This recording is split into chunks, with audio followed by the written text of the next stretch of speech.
किसी गांव में एक बूढ़ा व्यक्ति अपने बेटे और बहू के साथ रहता था। परिवार सुखी संपन्न था, किसी तरह की कोई परेशानी नहीं थी। बूढ़ा बाप जो किसी समय अच्छा खासा नौजवान था, आज बुढ़ापे से हार गया था। चलते समय लड़खड़ाता था, लाठी की जरूरत पड़ने लगी। चेहरा झुर्रियों से भर चुका था, बस अपना जीवन किसी तरह व्यतीत कर रहा था। घर में एक चीज अच्छी थी कि शाम को खाना खाते समय पूरा परिवार एक साथ टेबल पर बैठकर खाना खाता था। एक दिन ऐसे ही शाम को जब सारे लोग खाना खाने बैठे, बेटा ऑफिस से आया था, भूख ज्यादा थी सो जल्दी से खाना खाने बैठ गया और साथ में बहू और उसका एक बेटा भी खाने लगे। बूढ़े हाथ जैसे ही थाली उठाने को हुए, थाली हाथ से छिटक गई, थोड़ी दाल टेबल पे गिर गई। बहू बेटे ने घृणा दृष्टि से पिता की ओर देखा और फिर से अपना खाने में लग गए।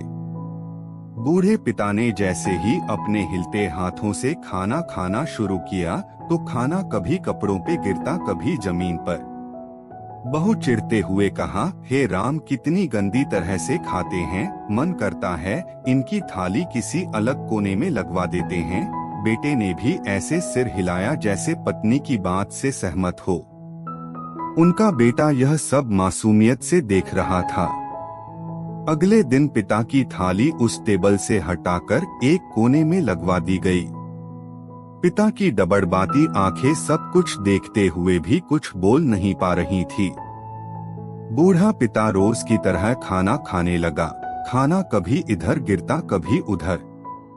छोटा बच्चा अपना खाना छोड़कर लगातार अपने दादा की तरफ देख रहा था।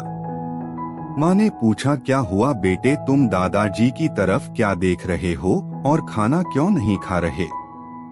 बच्चा बड़ी मासूमियत से बोला, माँ, मैं सीख रहा हूँ कि वृद्धों के साथ कैसा व्यवहार करना चाहिए।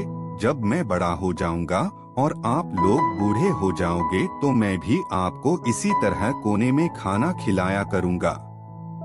बच्चे के मुंह से ऐसा सुनते ही बेटे और बहू दोनों कांप उठे। शायद बच्चे की बात उनके मन में बैठ गई थी, क्योंकि बच्चा ने मासूमियत के साथ एक बहुत बड़ा सबक दोनों लोगों को दिया था। बेटे ने जल्दी से आगे बढ़कर पिता को उठाया और वापस टेबल पे खाने के लिए बिठाया, और बहू भी भागकर पानी का गिलास लेकर आई कि पिताजी को कोई तकलीफ ना हो। इस कहानी से शिक्षा मिलती है कि माँ बाप इस दुनिया की सबसे बड़ी पूंजी हैं। आप समाज में कितनी भी इज्जत कमा लें या कितना भी धन इकट्ठा कर लें, लेकिन माँ बाप से बड़ा धन इस दुनिया में कोई नहीं है।